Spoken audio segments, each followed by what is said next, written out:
Dr. Benta Abuya. I am a research scientist at the African Population and Health Research Center, which is headquartered in Nairobi, Kenya.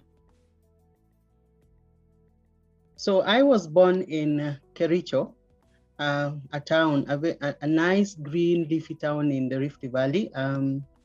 Kericho is well known for tea growing. So for someone who has been passing across that route, you'll be able to see a lot of tea plantations.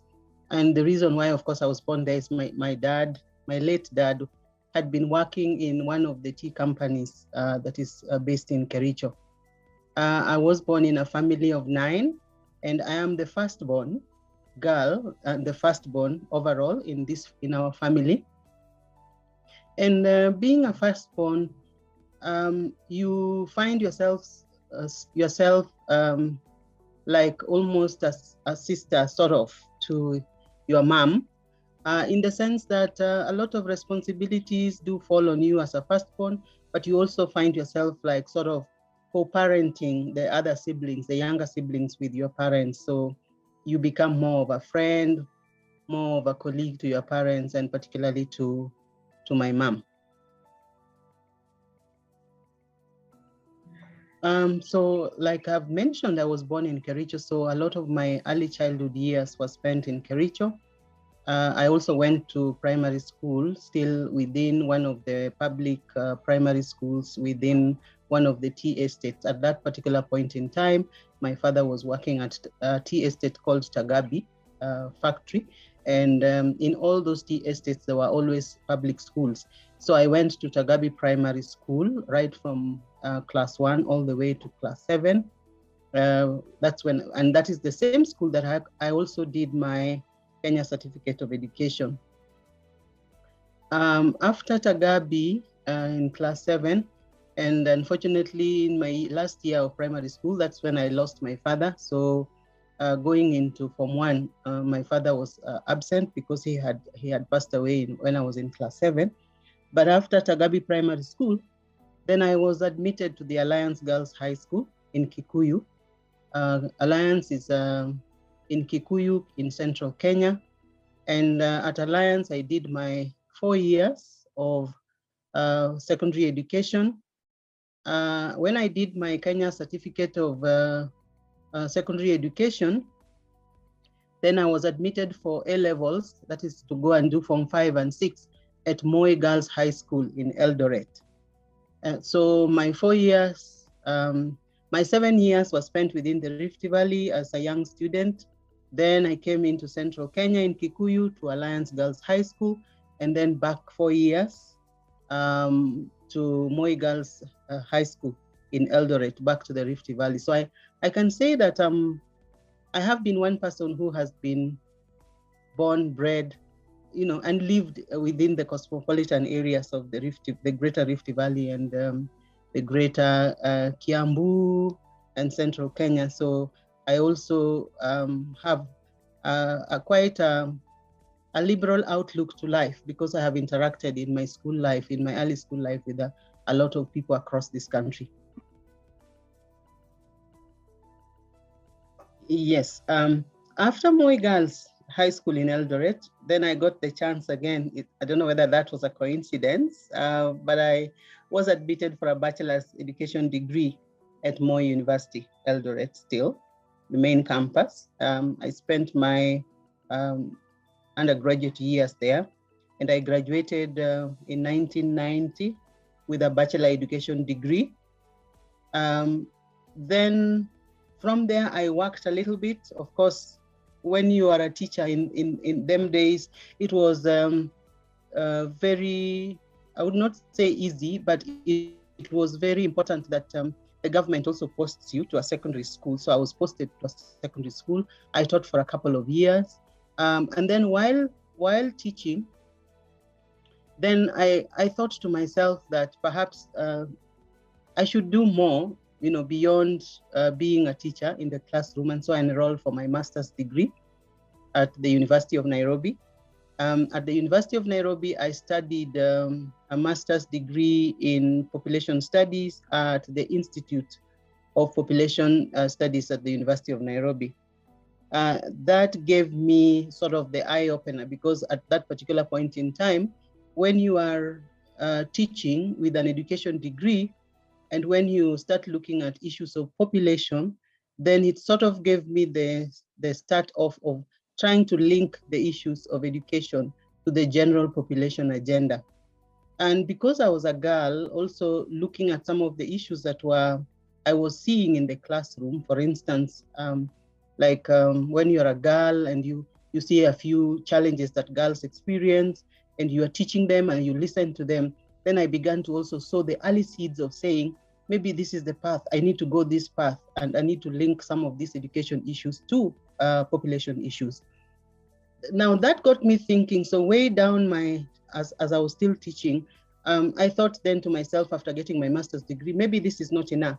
Maybe I need to get myself to a level where I then can be able to talk more about these issues, to advocate about the issues I was seeing. And a chance arose when I saw an advert for the Ford Foundation for the International Fellowships Program, and they were looking for people interested in studying different sectors, from education to social justice to, a variety of things. But for me, I was still interested in this link between education and population. And so I applied to go and do a PhD at the Pennsylvania State University, funded by the Ford Foundation, to study education theory and policy. So that's how I found myself at the Penn State. And in Penn State, the school gave me an opportunity, because there were interdisciplinary programs where that desire that I had had for a very long time to link my population issues and to my education context, and having been a teacher, then I got that opportunity to do that.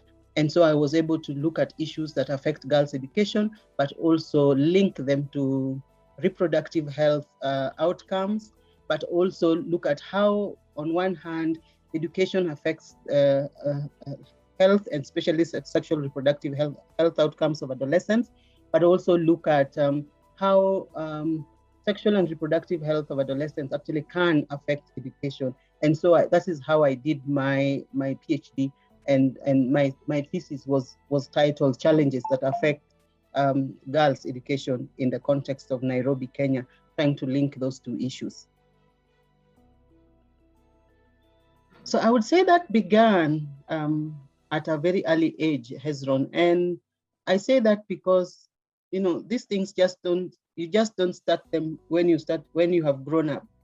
So I would say that when my father was still working in Kericho, he was a mechanical engineer in one of the factories. And as an engineer, he also saw things from a very scientific point of view. And listening to him across time, I was sort of convinced that perhaps it's also interesting to venture into to do certain things that are scientific, because then you are able to influence your community more. So listening to my dad, that also sowed in the early seeds. But I would also say that when I went to high school, for instance, interacting with my teachers, and I would say at Alliance Girls High School, that was a school that gave you values, but also gave you other skills that you could be able to survive on. But more so, looking at the teachers and seeing what they were able to do, and sort of also being in some of the science classes, also triggered some thoughtfulness of maybe this is where I would need to go. But at the end of the day, I would say that I think the first path that I thought towards that science came through the teaching profession, because I'd seen the profound impact that the teachers had on my own life. A teacher is the next sort of parent when you're in school. And for me, who had lost my parent going into Form 1, I think my teachers had a very profound effect on what I became. So even as I started off as a teacher of geography, geography has also elements of science. I knew that there was at one point in my life that was going to lead me somewhere. So that influence from my teachers was also important.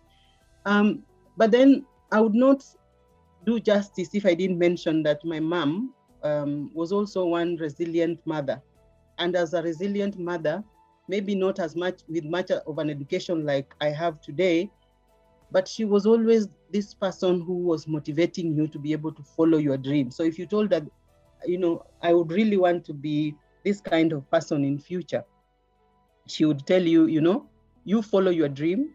There may be challenges along the way, but challenges aside, you should be able to get to where you are going. And I say, looking back, and thanks to God, my mother is still around. And I mean, today she keeps asking me, and when we have our sort of discussions, she says that, you followed your dream, and I'm glad that you actually made it to where you wanted to be, because I think the path was very long and you are always very uncertain, particularly in those difficult years when we did not have much after our father passed away. But we believe that that motivation from my mom, made it. But overall, I would also say that being a girl and having gone through the personal life that I went through, having been able to pass through the challenges that I did, I also sort of thought that I should follow this science path so that I can be able to have an opportunity and a platform to advocate for girls, and by extension for women who may not have been as lucky as myself to be able to be at this level, so that you can be able to advocate. So I also, the fact that I taught a lot of young girls in my early life as a teacher, and listening to those experiences really, as a teacher, really also catapulted me to be able to say, I think this is not enough to just be in the classroom, but I think that I need to push this lever higher up so that I can be able to advocate more. But listening to some of our people, I was also challenged, and I continue to be challenged by the late Wangari Maathai, and her belief and her passion in times of driving the change, in terms of ensuring that our country remains green. So that's one lady who also, was my mentor. Although from afar, always watching her and always seeing the impact that she had on our Kenyan society, and of course driven by icons, thoughts on icons like Nelson Mandela, who always believed that education is the best thing that you can offer a child. And so, listening to some of these people and looking back at my life, I was actually challenged to be able to say, I can make it, I can do it. And I think that looking back, I say that it's good that I was able to follow that path. Yes, it's good to have a mentor. At the University of Nairobi, I had two mentors. When you go for a master's degree, you are attached to professors, and sometimes they teach you coursework, but sometimes there are also those professors who, by virtue of what they have studied and by virtue of your interests, sort of your interests match. And so at the University of Nairobi, I'm forever grateful to Dr. Kasahala at the Population Research Institute, and Dr. Otieno Agwanda, because one, I think their research resonated very well with what I did at that particular point in time, because I was looking at the impact of mother's education on child health. The two have done a lot of work in child health, and so I followed in their footsteps, but also they provided a lot of feedback on my work, and I'm glad they're still at the University of Nairobi. And a few times, when I talk to them, I still feel like that impact lives on. At Penn State, in the United States, I had an advisor with the name Professor Mindy Conhaber. So when I got to Penn State in 2006, I was attached to my professor. And I think that having someone who follows your track, but also who listens to your aspirations, but who is also there to support your interests. It's not their interests, it is your interest they're trying to support, is actually very important, because then you have somebody who models the way. Mentorship is about modeling. It's about supporting people to attain their career goals. It's about supporting people even in their life aspirations. And I must say that along the way, those three people and many others that I may not be able to mention today have been able to support me in modeling the way in terms of my career. And that has also impacted on me a lot in terms of when I work with people. So at the African Population and Health Research Center, I work with scientists, other scientists at different levels, at the associate research scientist level, at the research officer level. At research officer level, those are people who have masters. At the associate research scientist level, those are people who have earned their degrees and they are 2 years into their postdoctoral fellowship. At postdoctoral research scientist level that I work with are people who are just coming out of getting their PhDs. And it's important so that you can model the way.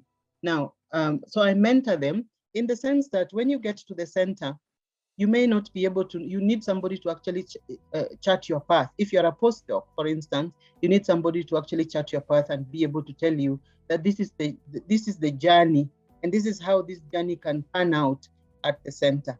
So you need to pay attention, for instance, to your publications. If you're a postdoctoral fellow, you need to pay attention to project management. You need to pay attention to your fundraising, so that after 2 years, then you are able to get to the next level where you can now be an associate research scientist, or what we sometimes call an ARS at the center. So an ARS, then you need to also work with them so that they can build their niche. You know, somebody will come with a research agenda with a PhD thesis that they wrote, but that PhD thesis, there are so many other ideas that could come out of that. And because the center offers an opportunity for researchers to be able to work within several research units. For instance, you can work in education, you can work in health systems for health, you can work in maternal and child health, you can work in urbanization and well-being, and you can work in aging. So you need then to work with researchers to be able to see where their niche falls and where their interests fall beyond the having attained the PhD. And so working with them means you model the way, but you also listen to their aspirations, but you also support them in trying to achieve the career goals. Now, when we come to the research officers have the master's degree, and most of them are the go-to people when we are implementing projects, because they coordinate a lot of project implementation in the field in terms of data collection and of other things that go with that. But at a master's level, this is somebody who is now looking to get to the next level of getting a PhD. So they also really do need that mentorship in terms of how do they move from running projects to being able to craft a PhD proposal and be able to think through what a research idea could be, and then get themselves in a position of being able to write that idea so that it can be shared with a potential advisor, potential school where they are hoping to go and get their PhD. And those are also people who really need strong scientists and people who have gone through that same path that can be able to show them this is how you begin, how you conceptualize an idea, how you make that idea strong, but then how you also ensure that when you get into the PhD program, this is the route that you need to take so that you can finish your PhD in a record time. So yes, I would reiterate that mentorship is very important. It got me to where I am, and then it's my duty to give back to the other scientists so that they can get to where I have gotten to. My first job, so when I got out of Moi University with a bachelor's degree, those days when we went to school, the Teacher Service Commission would post you to a school. So that's how I got a teaching. I was a secondary teacher, a high school teacher in one of the first school that I was posted to. And just for information, if at all to help, I was first posted to a school, Maranda High School, which is way down in Siaya. I think it's in that town is Bondo. Maranda is a national school, and I think it was a boys' school. So teaching boys for the first time when you've been posted as a young person coming out of college was interesting on one hand, but also it was an eye opener on another hand, because you get to deal with boys, see the characteristics of what they espoused, but also, there were people also who are willing to learn. At Maranda, we were having a tropical timetable because of the heat, at some points in the year, it's very hot. So you don't start lessons at 8 the way you'd start them in Nairobi. You start them way below, before 7, around 7, so that by the time it's 2 o'clock, you're almost done with your 9 lessons because of the heat in the afternoon. I've not been there lately, but I'm not sure whether the heat is still as much as it was then. So that's how I got my first job. So I taught for some time, left and went into other high schools all the way until coming very close to coming into Nairobi to teach in Nairobi. And while teaching in Nairobi, I think I've gone through the path of how I went into my master's and my PhD. And so when I went for my PhD, then I was also working as a graduate assistant, because most PhD students work as a graduate assistant when you support your professor to co-teach classes. So I would co-teach classes, undergraduate classes at Penn State, Pennsylvania State University.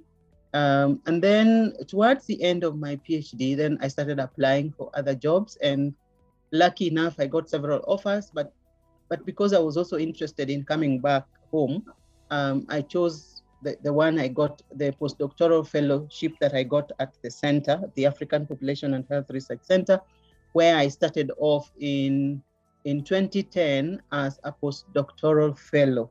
So since then, I've risen through the ranks to now become a research scientist that I am today.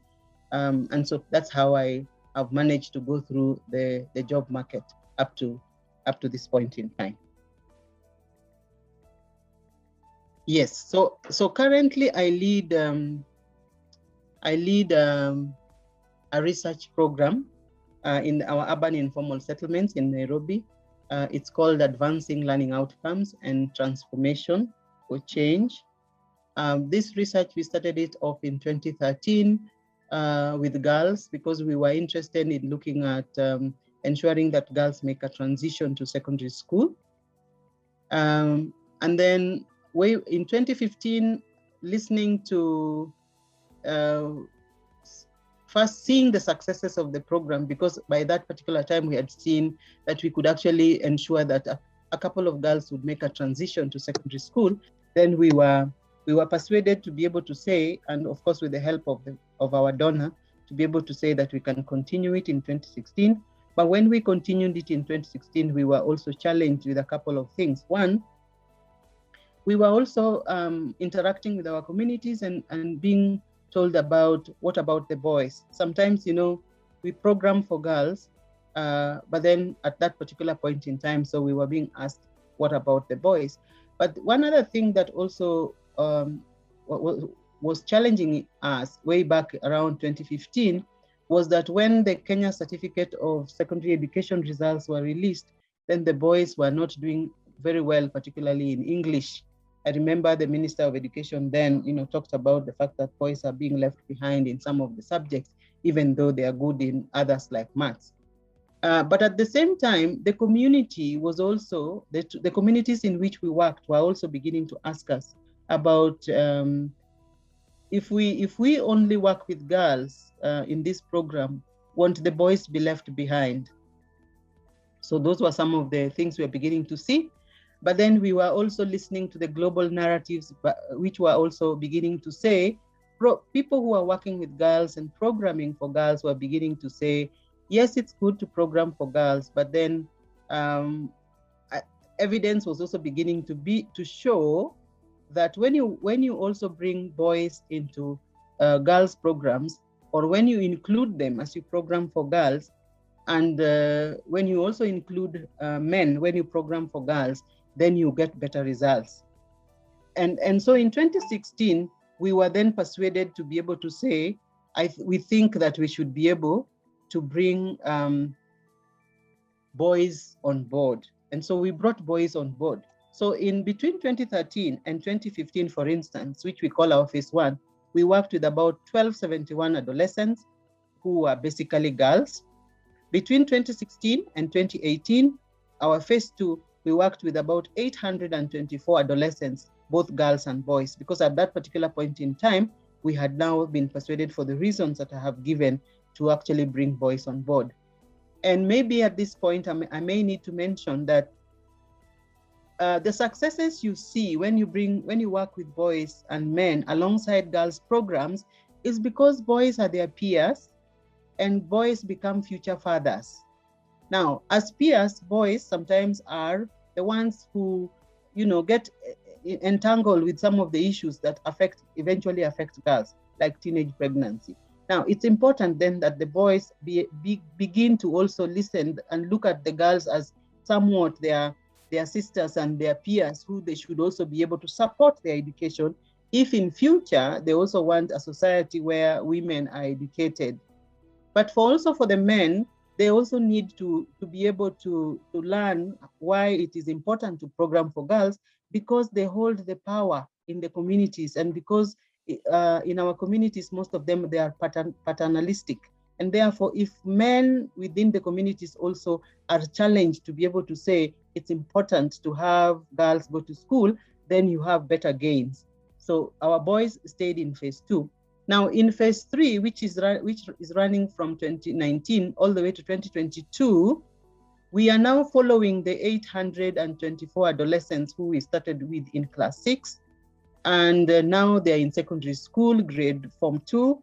And we hope that by next year, when we exit, then they will have been able to acquire the necessary skills that is necessary.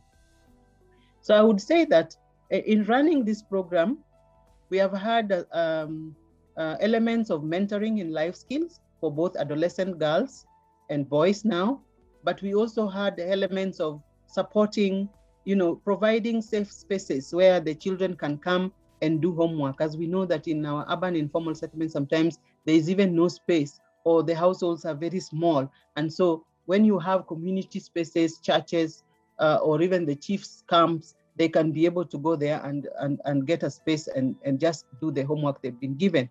But we also instituted a parental counseling and support groups so that parents could actually share their experiences. Now, our needs assessment, as we started the program way back in 2013, had shown us that sometimes parents even did not have an idea how to support their children. It was worse with COVID-19, and even from another study that we nested on this one to get insights into COVID-19, we realized that groups of parents, some of them did not even know how to support their children, but some of them did not even know what it means to be able to, now that schools are closed, to be able to stay in the households and support kids. And then we also said, when we have these children attain a certain mark, particularly when they were still in primary school, then we would give them a subsidy that would enable parents to buy uniform, to buy boxes and maybe socks and some books to be able to go into secondary school. And of course, in running this intervention, then we engaged mentors and counselors. These mentors were young people within these respective communities, and the counselors are also within the respective communities. So we have actually used community resources in this, and that has enabled us to be able to say that we can eventually sustain this. I would say at this point that, because you also asked what benefits that could get, or what happens after this. So what we have seen in this program that has been there for the last 7 years is that we have trained young people who are resilient and can be able to withstand peer pressure. And we have also seen girls and boys who can be able to speak up for themselves. You develop those skills that you can be able to speak up, so that when things come or when people challenge you, especially for the girls, then you can be able to speak up and say no to some of the negative influences within our slums. Now, on parents, because of the parental support groups and counseling that we did, parents have improved in terms of their communication skills, but also a lot of these parents have also embraced what we call positive parenting. A lot of them did not even know how to communicate with their children. They thought that, you beat a child and that is how they learn. But within time and talking to them in support groups and them sharing experiences of parenting, then it's become very easy for parents to now know that the cane is not the final end to everything, but that you can actually communicate, you can bond with your child, you can actually talk to this child, and you can also have a positive way of parenting rather than always being harsh and using the cane. But we also saw parents becoming more knowledgeable in terms of building the confidence to discuss those very difficult topics. You know, there are topics like fathers cannot discuss with their young daughters, like menstruation, or when a child gets pregnant, then parents find it very difficult to open up those conversation lines. This program has been able to do that.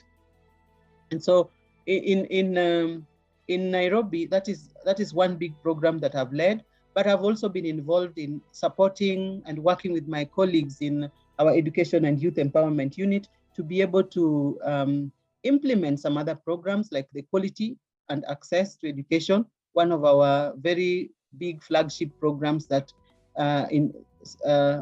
we did in 2012, 2013, but more so also supporting other education programs.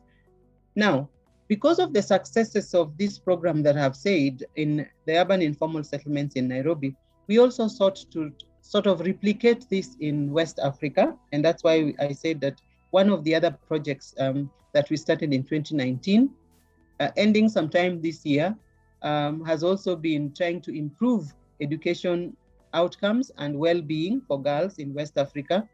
And we were very privileged to be able to start this because then we wanted to see whether the lessons learned and the successes that have been achieved in the Eastern African region can actually be replicated in the West African region. And we have sort of almost coming to the final phases where we are seeing that the challenges are actually similar. When you look at adolescent girls, challenges in the context of Senegal are almost similar to what we see in Eastern Africa. For instance, when you talk about issues of teenage pregnancy, when you talk about issues of early marriage, but also when you talk about issues of financial difficulties and the fact that parents seldom do want to get involved with their children's education or supporting their children's education. Those are aspects that we have been able to see. But of course, in the context of West Africa, we've also been able to see a lot of, in some of the regions, a lot of female genital cutting that of course is driven by the cultural aspects of some of the communities that live in those regions. I would say that in our, unlike Senegal, in our urban informal settlements in Nairobi, we haven't seen a lot of FGC, but I think some of those things would require maybe a bigger, more extrapolated study across the country to be able to also unearth some of that. So in a nutshell, that is what I have led so far. And I think we have had quite some great success in terms of the transition to secondary school, but in terms of also building a youth who can then be able to acquire leadership skills to then transform their different communities, and also building champions. I would say champions both as young people, but also as parents within the urban informal settlement, so that they can be able to work with their other communities and to be able to enlighten them why there is need to support their children's education when it comes to parents, but why it's also important to withstand peer pressure if it's for the young people, both the boys and the girls. As a woman in science, I would say my path, well, the challenges may not be because I'm a woman. I think I would say at the center we are given, there's equal opportunity, and you have the opportunity to raise your funds, you have the opportunity to express your ideas, you have the opportunity to build your concepts and your research niche, whether you are a male scientist or whether you are a female scientist. I think some of those challenges that would come if it's inadequate funding or you're not able to fund your work may be beyond just the mere fact of being male or female. So I would not be able to say that it's because of being male or being female. But then, having said that, as a researcher, I am proud to say that, you know, when you are in a position to be part of implementing innovative solutions to address the issues in your work, then that becomes, one of the highs.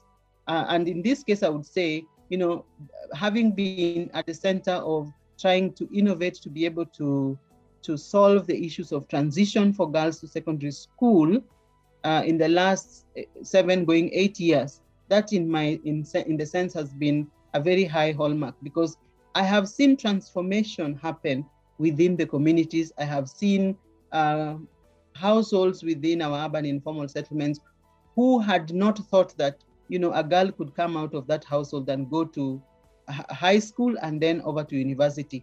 And so that to me has been one of the outstanding hallmarks.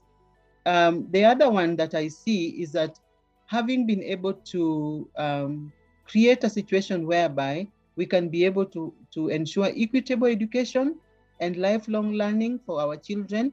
And this I say because of the aspect of bringing boys on board. When you bring boys on board in the program, then you are sort of now saying that each child is important, and therefore there is need for that equitable education. And that to me has also been very outstanding, I would say. And the fact that we have been able to also extend this work beyond East Africa to the West African region has also been outstanding, so that the lessons learned in the eastern part of the region, of Africa rather, can also benefit girls in the West African side. That has been quite outstanding. And I would also say that one of the other projects that I have gotten involved in the last, this is the 4th year, in the last 3 years particularly, where I was in charge of trying to work with about 70 organizations that are championing education in Eastern Africa. And this program was called the Regional Education Learning Initiative. I was able to see how different civil society organizations, government institutions, advocates of education, research institutions can actually collaboratively work together to be able to champion the education of children, particularly those children who are farthest left behind. Now, that has also been a very high in my career. And I would also say that as a result of all this work, then I've been able to publish a lot. And through publications, then you are able to speak about the work, you're able to advocate, you're able to use those publications to be able to influence policy. That also is something that I would say it's been a very high on my end. Then the other high that I've had in my career is being an advocate for policy change in education. So when you generate all this evidence, one of the things you want to do with that evidence is to actually ensure that policymakers are able to use the evidence so that they can be able to change policy. And I would say that one of those programs that I was involved earlier, the Quality and Access to Education in the Urban Informal Settlements, had conversations that generated a lot of debates on key areas in the sector, including the provision of capitation grants for schools in the urban informal settlements. That in itself was also quite an achievement. And so I would say the highs have been there, but there have also been lows. But laws are not as a result, as I said, because of my gender. I think the laws are, as a researcher, you realize that sometimes it's very important for those research findings that you are working on to come out at the right time so that they can impact policy. If the findings do not come out in good time, then perhaps then the policymakers don't get to benefit from the policy findings that your research is trying to look at. So as a researcher and any advocate in education, then you need to be able to realize that policy windows open, and they open and close very quickly. And then you need to also be able to look at what the government cares about in terms of education research. You need to also realize that sometimes when those policy windows open, then you need to take advantage of the policy window and work with the policymakers to ensure that your research evidence gets traction with the policy environment. If you don't do that, then it means that your evidence then takes time for you to be able to open the policy window. And hopefully, sometimes maybe that policy window takes long, or maybe the priorities of government have changed, because a lot of times those priorities also change. And I think sometimes we also need to realize what the government really cares about. So even as a researcher, as we work, then our ears or antennas are always out to be able to say that this is what the government cares about, and am I on the path of what the government cares about? Because then that is how you are trying to help the government to be able to solve those solutions, to solve the issues that they have, and provide solutions that they should be able to care about.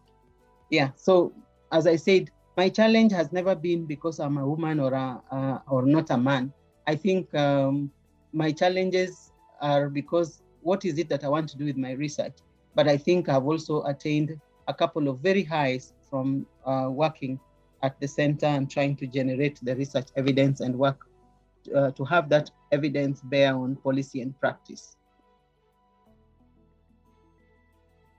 That's an interesting one. We make mistakes all the time, but I would not say. I mean, if you asked me that question in a different way, that would I follow the same path I did follow, and probably I would tell you yes. I would say the mistakes along the way could have been not taking an opportunity here at one particular point in time, but luckily finding that opportunity along the way. For instance, I would say maybe sometimes I thought maybe I should have done my master's a little earlier. Immediately I left college. But then you also look at the situation in your life and you say, if I go back to school again, what will my mom do with the siblings? You know, like I did mention that as a firstborn, you become like a co-parent. And so some of those issues that I was faced with, that, I wanted to do my master's early, immediately after undergraduate, but I thought to myself, maybe not. So perhaps that was a mistake. But then along the way, I think that the opportunity still came. I think that when the opportunity came, it was the right time. When you go to school and you're not going to school at somebody else's expense. Because maybe if I did my master's at the time I wanted to, I would still be looking for funds from elsewhere to be able to fund my master's. And therefore, maybe my siblings and my mom would be struggling more. But I was then able to support them earlier in life after I finished and I was working as a teacher, and then do that master's a little later along the way, and still then have everybody sort of balance out stuff. And so I would say that maybe for those whose circumstances are different, maybe that could have been considered as a mistake. But I think for me, it sort of turned out well, and it sort of balanced out the equation and enabled me to also be able to support my siblings along the way with their primary or secondary education, because then some of them were at a very critical point. If I was to follow my science path again, I think what I followed was the right one. I would say that sometimes it's also good to go to graduate school when you are a little bit grown, when you have also worked a little bit. And I think programs, particularly in the US, sort of encourage some work experience, because I think then you can be able to bring in the experience of work and also work life situations to bear on your studies, because then you can also be able to relate to the examples and to the kind of context that you're coming from.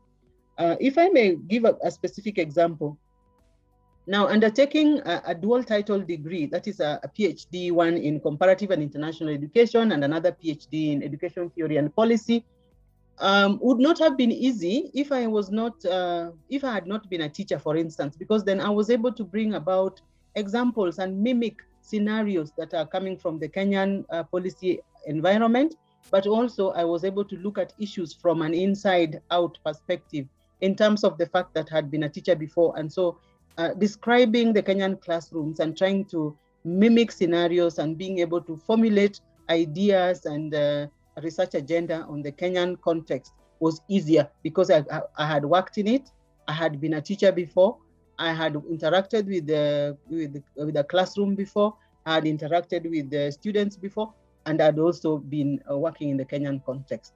I think sometimes it's also important to be able to have that. So for me, I think the path that did pan out for me would be a good one for somebody else. And I would encourage also then, to your last part of the question, a young researcher. Yes, it's important that you can go through your science path, but sometimes I think the job experience is important as such, particularly in the sense that then you are able to be able to link the job market to what you're studying. And I believe that's the reason why most of our institutions of higher learning in the country recommend internships. I think that is what internships are supposed to do, so that you get a little bit of that work environment, and then you can link to the study, so that what you are theoretically learning in class actually makes sense when you look back and reflect back on your work experience. Well, I would say that mental health, I've not done research in that area, but from anecdotal evidence, I would say that mental health is an issue. I know I have colleagues at the center who are actually now trying to design programs to study mental health. And we have also been thinking around it in terms of our beneficiaries in the slums. But from what I've read and from my read around the research around mental health, I would say I would strongly encourage that is one area that even our government needs to focus on. In the sense that, lockdowns bring about isolation, and that isolation impacts on people very differently. You noticed, and I've read this also in the research, but also listening to our media about the fact that issues of domestic violence, went up, but also issues of early teenage pregnancies went up. Now, for adolescents, it's even more critical, because then if they don't have avenues to express themselves, then that can be very critical. But also, if even as an adult, you don't have an avenue for expressing yourself, it's very disastrous. And so I think it's one critical area that as a country, we really need to put in some resources to be able to do some very extensive work around mental health, but also support those institutions that are caring for the mental health people who have those issues, because it's a real issue now. And more so with the current situation. COVID-19 has brought about economic difficulties, but it has also brought about, personal difficulties in terms of if you are isolated, working from home, for instance, and you are not used to that before, it means that you have to find ways and means of keeping yourself sane. And if you cannot also walk in groups, you cannot visit your friends, you cannot visit your family, it's something that is by and large very depressing, to say the least. So I think it's a critical issue, and I think it's an issue that we need to pay attention to. There are quite some opportunities. You just need to, people just need to be open-minded. I was glad to hear you guys the two of you are pharmacists. And beyond that, of course, there is a whole world out there of social science research. So other than the medical field, there are quite other areas where people can get into, and it's becoming important also that we also focus on the other areas of science, so that they are not left behind, and not to think that it's only in the medical field where people can focus in. So as a young scientist, for a young scientist, I would tell them that, the world is very open, and beyond the medical field, the health field, there's the social science areas and all other places, computer science, the study of mathematics, and now we are even getting to things like simulation, and even what COVID-19 has brought in terms of some of those areas in infectious diseases where many of us, never used to think about. Maybe it was left for a few because it was considered perhaps an area that should only have a few. But I think the pandemics are also opening up a couple of new areas. So it's to have an open mind and to also take a path that you can always change course.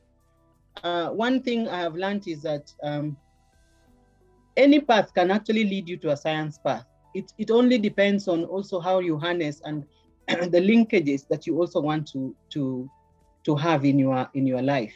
As I say, as I shared mine, starting off as a teacher, but then branching off and becoming a scientist because of the trying to link the little pieces that you see along the life. Of course, influenced by the context, but also influenced by the wish and the passion to be able to help others. And I think that's the open-mindedness that I would want to tell a young scientist, that you should not stick to one area just because that is what you studied, but you can, along the way, you can still open up to other areas of science in order for you to be able to link up critical areas, critical issues, new problems, provide new solutions, look at things differently. And I'm sure even COVID-19 will give us new ways of even thinking.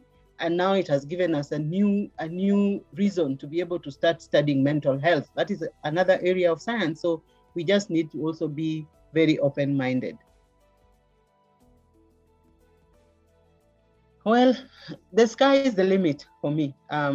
So I'm still looking to broaden the area of girls' education and perhaps contribute more to it from a lens of gender in education. So that other than girls' education, what is it that we can look at in terms of the gender differences, whether it now comes to looking at teachers and how they teach in the classrooms, how does the element of gender play out there? But also looking at how issues of how children can be able to access technology in the classroom, but how does that differ by gender of some kind? So I'm also, of course, still trying to broaden the area of also linking the work on girls' education with elements of women empowerment, but also a critical area now that a lot of us, not only me, but a lot of scientists will be looking at, is how do we also work with those adolescents who are pregnant and parenting. There has been this scenario whereby when a girl gets pregnant and drops out of school, then sort of like her life ends there. But I think evidence is showing that those girls, even need more education, and if they get back into school, they can even perform as well as the ones that were there. So how do we then work with those adolescents who have gotten pregnant and those who are parenting, and ensure that there is re-entry either into school or into some vocational training, so that they can be able to get a second chances in school and be able to achieve their life goal, and of course ensure their well-being and the well-being of their children.